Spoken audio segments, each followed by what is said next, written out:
আসসালামু আলাইকুম। সবাই কেমন আছেন? আশা করি সবাই ভালো আছেন। তো আজকে আমি কবুতরের কিছু আপডেট আপনাদের মাঝে তুলে ধরবো। তো সবাই ভাবতেছেন মানে অনেক কবুতর, কিন্তু মূলত আমার কবুতর অনেকগুলা ছিল।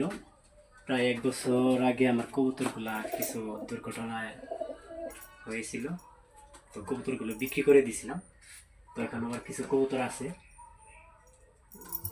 তো এই খোপগুলা এদিকে একটু দেখা। এই খোপগুলো আসলে মূলত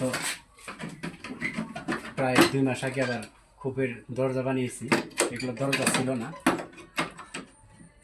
এখন দরজা বানিয়েছি। তো প্রায় কিছু কবুতর আছে। তো আরও কিছু কবুতর আমি আমার লফটে তুলবো। তো আজকে মূলত রুমটা অনেক পরিষ্কার করে দিয়ে দিলাম। পরিষ্কার বলতে কি, অনেক নোংরা ছিল। তো আমি পরশুদিন ঢাকা থেকে আসছি।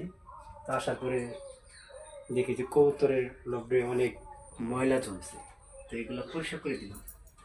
তো এখন কবুতর খাবার সময় হয়ে গেছে, ওদের কিছুক্ষণ পরে আমি খাবার দেব। তো আমার পেজটি সবাই ফলো দিয়ে দিবেন। নতুন নতুন ভিডিও পেতে আমার পাশে থাকবেন। সবাই ভালো থাকবেন। আসসালামু আলাইকুম।